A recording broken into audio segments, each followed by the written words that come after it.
there was no breakfast diet. But Right, they created the American breakfast. Right, the cereal and the grain oats, which are not good for you.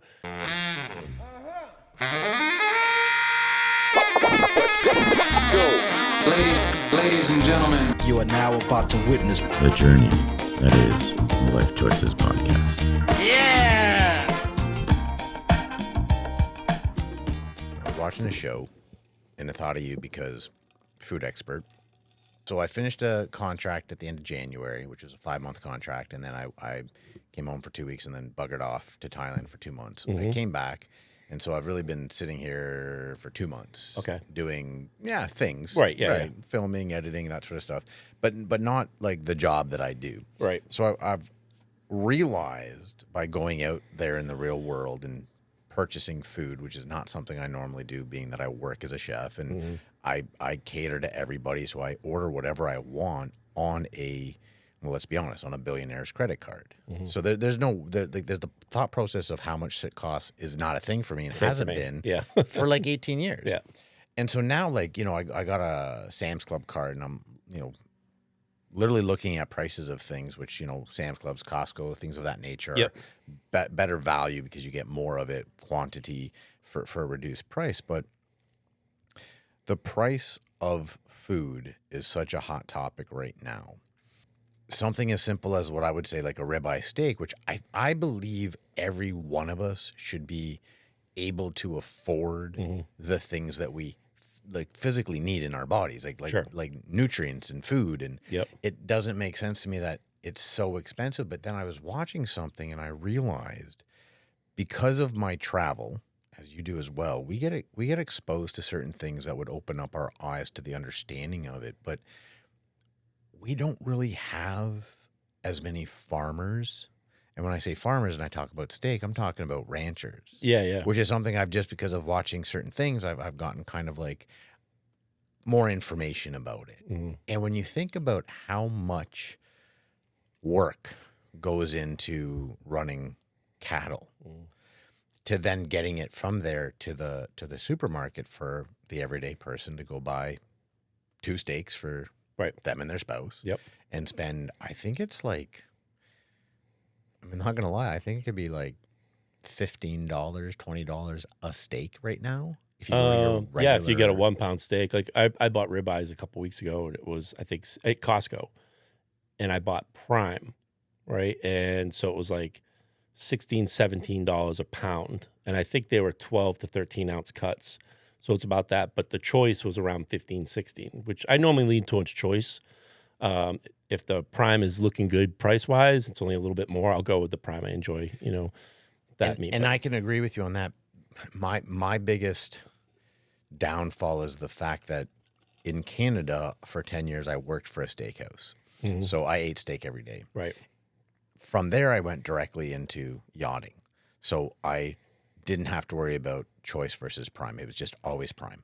And I never, like, be honest with you, I never looked at prices because I knew how to budget accordingly to feed the crew and the guests, and it was always the best of the best, right? So I know what the difference in taste and texture in meat is. Exactly. Where I'll sit beside someone and they'll be like, oh, this is a good steak. And in my head, I don't want to be rude. No. In my head, I'm like, absolutely no, it's not a good steak. It tastes sawdusty. It's broken down. Yep. I'm just baffled at the fact that as a society that we, or maybe in North America, because I'm over here more than I am in Europe, we've lost touch with the importance of the farmer and the fact that if there were more of them producing more of the food, we, as the consumer, would be able to purchase the foods we need and like for a lot less money. Right. Do you notice any of this? I have to imagine you do when it comes to... my personal habits and eating and stuff. But, when I'm out on the road like you, the budgets aren't really there for me, right? I can buy the best of the best because the clientele is wanting that. And so their budgets, they don't really talk to me about what I can spend for the menu. So I'm trying to keep it as tight as possible so I'm not wasting food on them. I'm not just bringing in extra meat just so I have it there or whatever. So I keep it tight and they pay for it. And I don't see those invoices. When I come home, it's exactly that. Like, you see the fluctuation. For me, like, I don't mind spending a good dollar on center of the plate, right? Where my nutrition is going to be, whether it's the chicken or turkey or the steaks or even lamb. Where everything else for me is coming into play is all the enhancements of that dish, like the vegetable, the starches, the grains.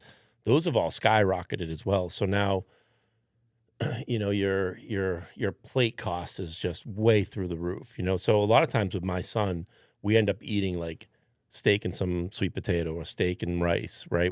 I don't really go into the extra vegetables, but our our lunches will be like salad, right? And it'll have broccolini in it and chilled green beans and stuff. Like, it'll have the vegetation that I need on that meal period.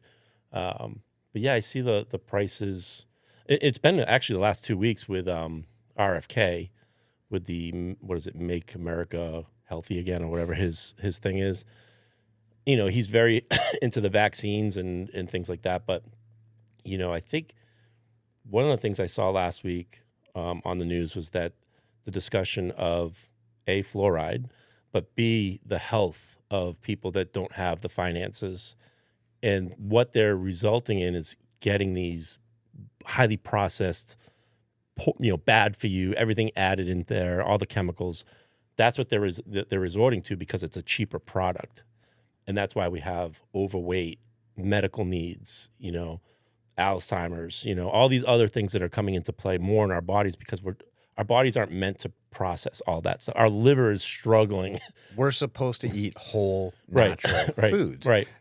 This is brilliant because we'll get into another topic I want to talk about later as to how much or how many meals we eat in a day.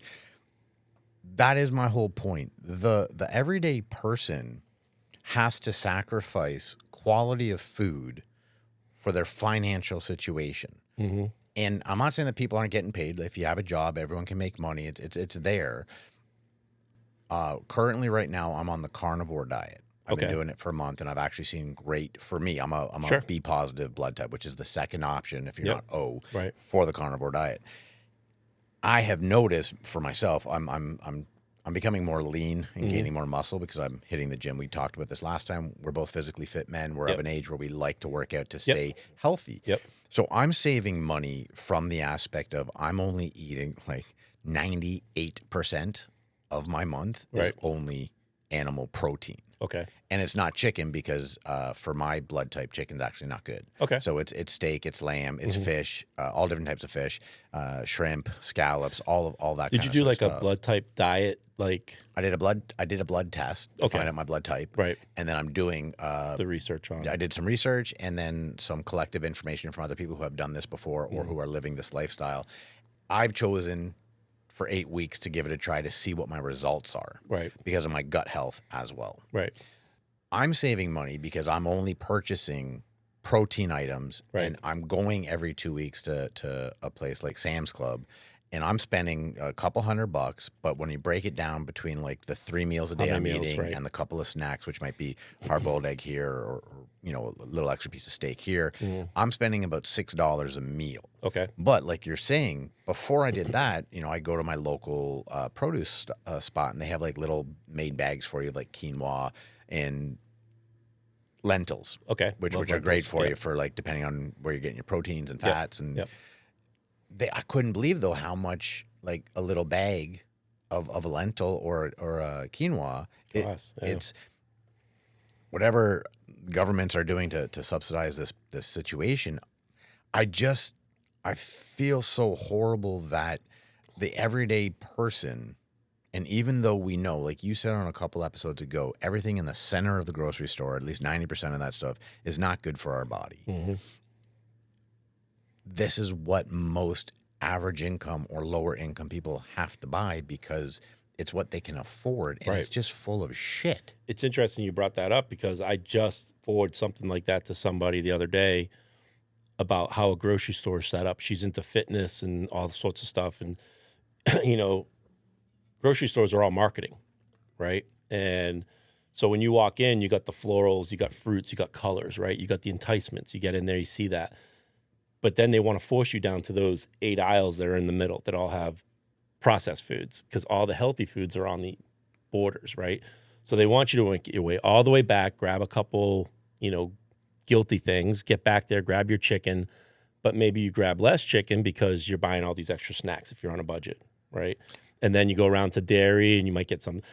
So like for me, I'm a calorie heavy person and I eat a lot of protein. And sometimes I get a little tired because I'm not bringing in enough carbs into my body, right? With the activities that I do. So I have to balance a little rice and sweet potato. I have to make sure that I'm always doing that. But on a given day, I have no less than 6 eggs. Usually it's about 10 eggs a day. I have 4 or 5 for breakfast, and I have a couple hard-boiled ones in the afternoons for snacks. My lunch is usually, 8 to 10 ounces of chicken with salad and other things. And my dinner is easily a pound of meat, if not more, and maybe a couple eggs on top of that. Or, cottage cheese, yogurts. I eat a lot of avocado, things like that. So, for me, like if you're watching like what you eat and you're eating less, it's beneficial. But for me, like my grocery bill just for me per week is easily $250, just because I'm eating heavy proteins and a lot of it too. But like you with the carnivore diet, I'm not carnivore. I do eat mostly, meat and protein, but I have other things that's mixed in. So I'm not considered carnivore, but I perform better when I'm heavy diet on that. When I'm on the road and I'm not eating like that, I feel sluggish. I've noticed for myself, and as we're talking about these things, everyone out there needs to know this is a per person situation. That's the one thing that I think the information is more out there now is that get off of these fads, even though I'm doing carnivore diet. Yeah. Learn what's good for your body. And that's what it is. When I say I'm on it now, it's been 4 weeks. I'm going to do another 4 weeks to see what happens. I have a lot of gut health issues. Now, did I go to a doctor to find that out? No. I know because I know my body when it goes through pains, when it hurts. And I've noticed by switching it, when I add something in, I know when I'm kind of messing up my stomach. Mm-hmm. I'm going to go back to eating the other foods possibly, but I can't eat like potatoes, rice as much as I want and bread, because as soon as I do, my body is affected by it. Right. The energy level, I don't know yet. I don't really see a big difference. Okay. I see a big difference with my visible physique, right, with the activity that I do. Mm-hmm. I eat easily a 16-ounce ribeye for dinner, and I might have a piece of buffalo mozzarella or burrata. Yeah. And that right there is giving me my protein. It's giving me what I need. But we have spent our lives being told 3 meals a day. Mm-hmm. We were lied to a long time ago with that triangle, the food triangle, which is upside down, but bro, the whole thing is dumb because it was marketing for them. Well, you understand where it all came from, right? The whole tobacco drug industry. Mm-hmm. When who is it? The big companies that bought out like the food production companies for the lobbyists to be able to create all these sort of things and force the breakfast diet on us. I think in the 40s or 50s, because prior to that there was no breakfast diet. But they created the American breakfast. Right. The cereal and the grain oats, which are not good for you. They have some good things, obviously, but they're not. Your body doesn't digest them the way they're supposed to. So people started getting lethargic and heavier, and their brains don't work as well. Everything starts going south. But pre that, if you look at old photos, it's very hard to find people that are overweight, but also that time period, everybody was out working in the yards. Manual labor was normal. Yeah, video games and computers, and you're sitting on a computer for 12 hours, getting your work done rather than going outside and getting it done. There's a theory that when we were more connected to the earth, where Mm-hmm. people like us, we do our best to with our practices. There's a theory that when people were more connected to the earth, like, we didn't start here. We all came from elsewhere. Right. So let's go back to like more of like the European Mediterranean style of living, where most people would wake up and shortly after that have a breakfast, have something to get going with their day. They'd go to work for a couple of hours, and they'd have their like midday, like 2-3 o'clock in the afternoon, go back home, relax, and they would eat. Mm-hmm. They would have a big meal at that time. Right. And that would be it because of the circadian rhythm that our body... With your glands, yep. That if you look at those people back then, and granted, yes, transportation was different, so there was more walking, bike. Yep. but they gave their bodies more time to digest the food because we are always in backup in digestion. Yep. From my understanding, it takes 12 or 24 hours to digest a meal.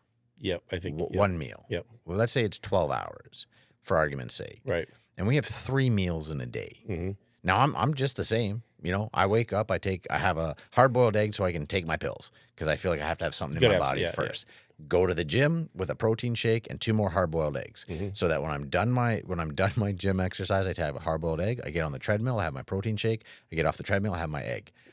Get home, an hour or so later, I have my You're fueling. Yeah. my first like full meal all together at once. Right. And then 4 or 5 hours later, I sit down and have a big ass meal. Now I try by 6:30 so that I have a couple of hours because I'm in bed by 9 and I want to give my body a couple of hours of doing what it needs to do. But in my head, I'm like, oh, I'm doing the right thing. But in reality, in the chemical structure of what we are, I'm not doing the right thing. Okay. Right? Yeah. Because the theory is that like I should probably stop eating around 1 or 2 in the afternoon. Yeah, I mean, if you look at like fitness pros, you know, some of them will eat 6 meals a day, but those meals are very calorie and macro, you know, developed, right? Specifically for what they're doing with their workouts or what their day agenda is going to be. So they'll continually fuel themselves through the day, but by the end of the day, they're only getting, if they're bulking because they want to gain muscle mass, they're going a little bit over that calorie. If they're cutting because they want to be a little bit leaner, they're going under it, but it's 6 small meals. I do that once in a while. When I'm on the road and I'm in the kitchens all day, maybe I have a chance to snack, but I try not to. So I end up doing more of the fasting when I'm on the road, right? I'll eat heavy by like 9 o'clock, right? And I'm still up to like 11 or so. Once I settle in and go to sleep, when I wake up in the morning, I'll have black coffee and I drink water first every morning. Then I have my black coffee and I go into work and I'll try to hold out till I get to the end of my shift, right? So I get that nice long fast of letting the body digest and use what you just put into it. Like the intermittent fasting, basically. Yeah. So, but it's true. Every time we eat, our body stores. And if we're not using that product in our system, you're just compounding what you're storing and it turns into, you know, I think the 3-meal theory was generated because of the working industry. Breakfast, go to work, have a break, get something to eat, get home, have your dinner, go to bed, you know. But you have to figure out what works. I do different things throughout. I don't live by one, you know, sort of thing. I try to fast every Monday. That's something I started earlier this year. Nothing at all on Mondays. Correct, yeah. So I might have my last meal on a Sunday at 6. I might have it at 9. But I'm going to go a full 24 hours, if not 28 to 30 by the time on Tuesday morning when I have my first break fast meal, so that I'm utilizing, I think my body's burning all day Monday. It's just utilizing everything that I've stored. So I try to do that once a week now, and I feel great. When I hit Tuesday, I feel great. And then I'm more focused on, because you'll go through a hunger phase, but then your body realizes you're not feeding it, so it's starting to pull, and it's satisfied. It does its fight or flight mode, which is what our bodies, our Yep. internal bodies actually need, is to be in fight or flight for the cells and for everything to start using what's already in there that you've stored over time, and it starts breaking all that stuff down and uses that for survival. Yep. There's literature and there's theories on exactly what you're saying. 1 day a week is phenomenal. They say there's a doctor that says about getting sick that if you, I think I've seen this. You won't get sick if you fast. You eat once a day every day. Right. Yeah. But then if you eat once every 3 days, you'll never get sick.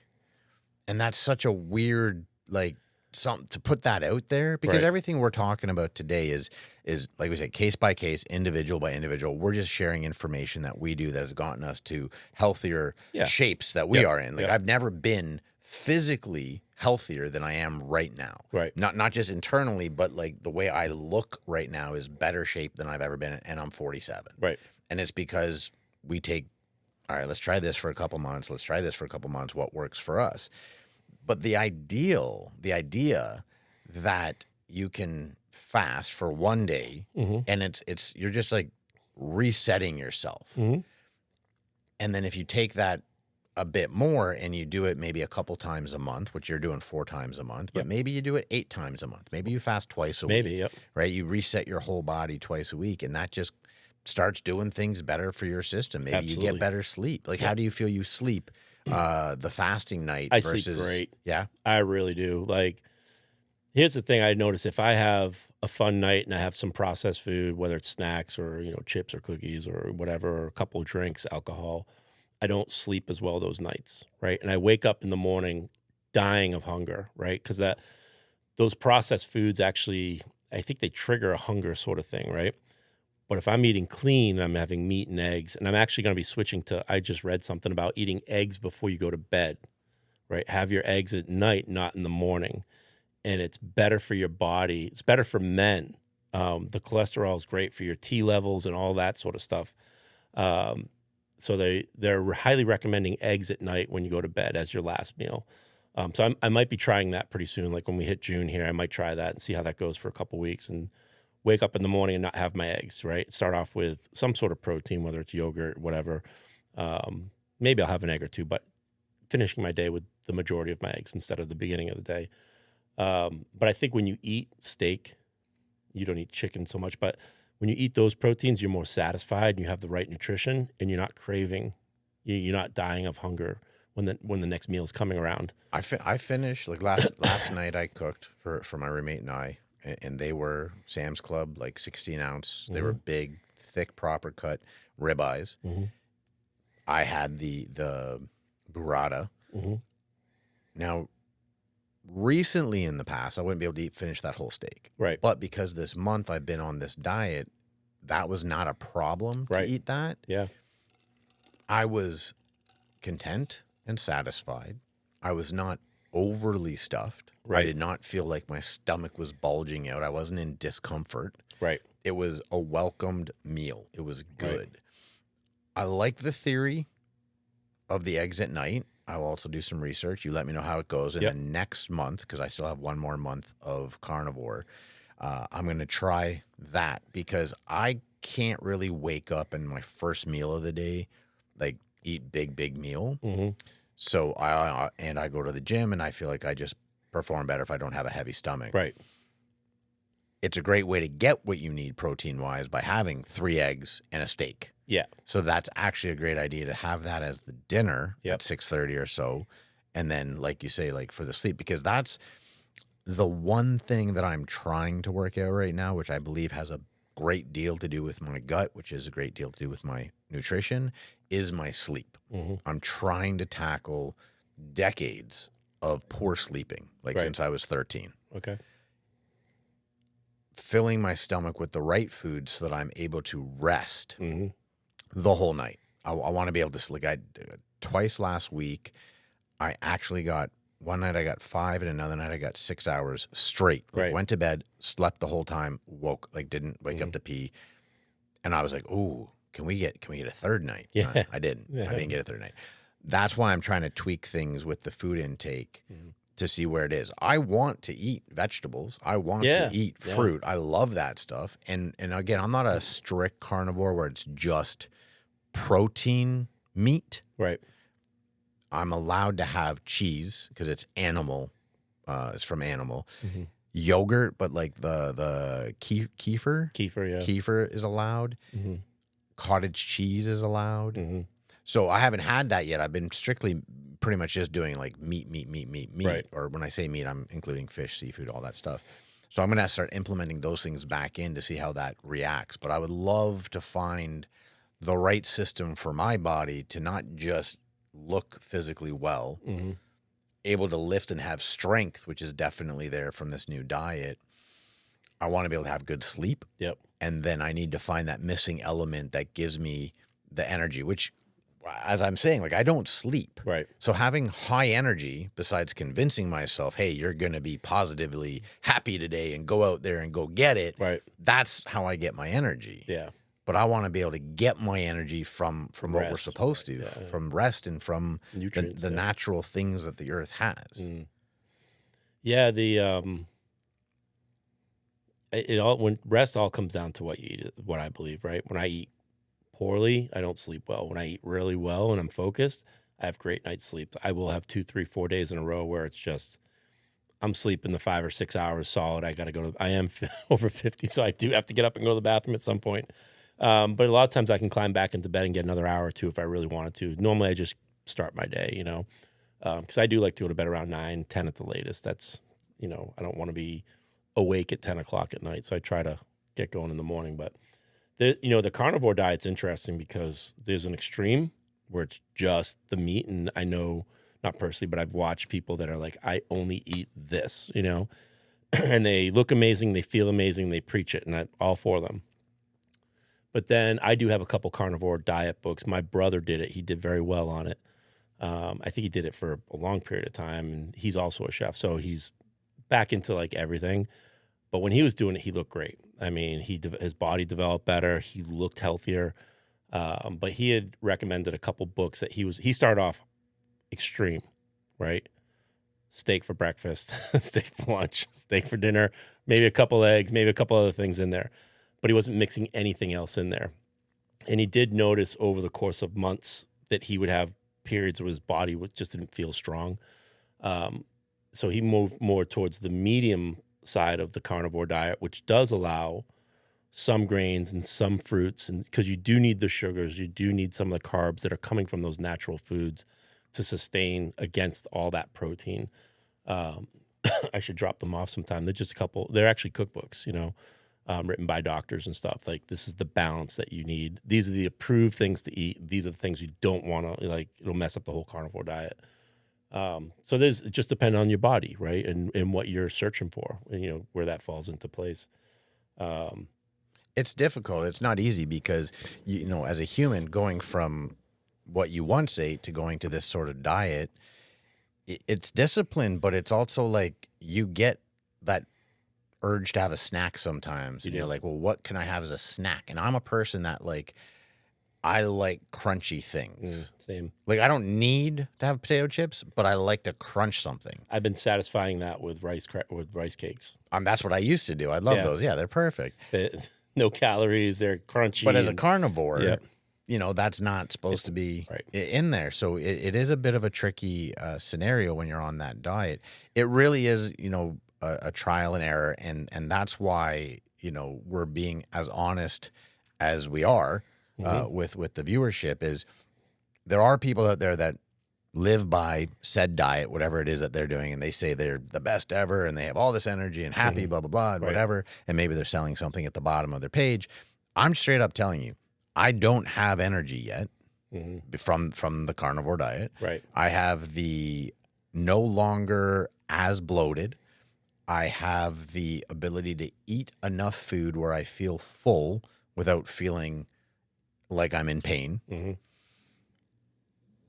And I'm becoming a leaner person with muscle mass. I'm losing body fat, but gaining muscle. And you're eating lean meats, right? Yeah. Well, I'm eating lamb chops is a big thing for me because lamb and duck are huge in the diet. Ribeyes are preferred because you have the fat from it. The fattiness of the ribeye is what they want you to have, because you can't have, theoretically, if you're all the way one way, you shouldn't have like avocados and stuff like that to get the fats. Whitefish, salmon, shrimp, scallops.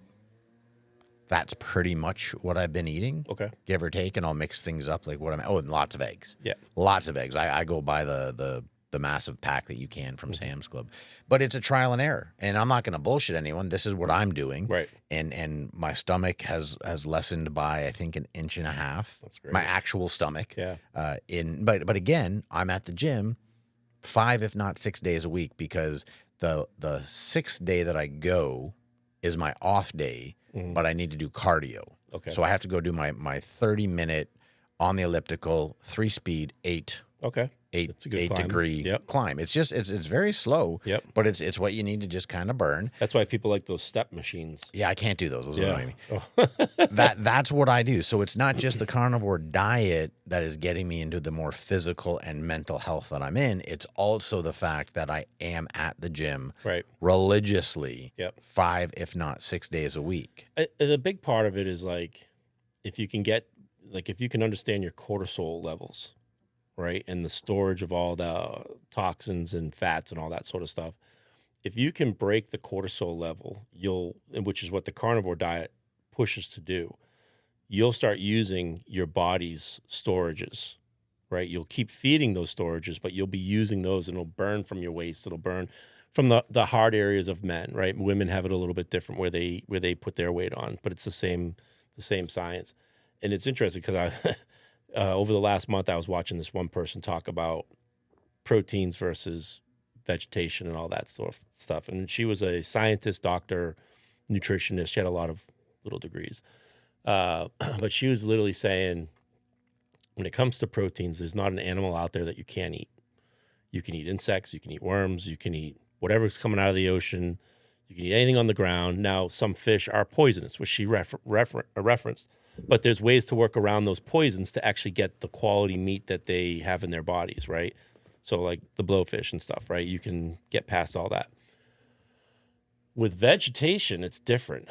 There's a large amount of vegetation out there that is strictly poisonous, and it's biodefenses of, these plants. It's how they protect themselves because they don't have teeth and stuff to fight back, right? So if an animal eats it, that animal dies, So she was talking about the most nutrient-dense food, what's meant for humans, is a protein source sort of diet. And then all these other things have, like pineapple. Like, I don't know if you eat pineapple, if you feel it. My son does. If he has a piece of pineapple, he gets this prickly feeling in his mouth. And peaches, too, is the other one. Kiwi. I don't have that, right? So I can eat pineapple and I'm fine. But he's like, it feels like millions of needles in my mouth, right? There's a biodefense in pineapple that prevents animals from eating it. And his genes are a little bit different than mine, so he's also feeling it. And a lot of people, they'll claim it as an allergy, but it's not an allergy. It's a biodefense of the plant, so that it can grow. It's got its own life itself. So I found it very interesting what she was saying. And I think I know who you're talking about. Yeah. Because I think this whole world and universe is so strange to me, so wonderfully strange. I think I know who you're talking about, which we're going to get into a bit more on the next episode. Okay. We're going to wrap it up today on the topics of diet and eating. Yep. And we'll start the next episode with a little bit of this, but we're gonna start off with the kiwi situation because that's quite interesting that you bring that up, and we'll talk about that lady as well. But thank you very much for coming by today to talk to us. Enjoy it's it. always enjoyable. Thank you for everyone out there. I hope you can find yourself a eating regiment, not so much a diet, but an eating regiment that'll help you live physically better, and hopefully the physical happiness creates the mental happiness. So we'll see you next week back here with Daryl. Thank you very much, everyone, for coming back each and every week. We'll see you next Tuesday at 2 p.m. right here on the Lyfe Choyces podcast. Much love, everybody. Ladies and gentlemen. You are now about The Journey, Life Choices podcast.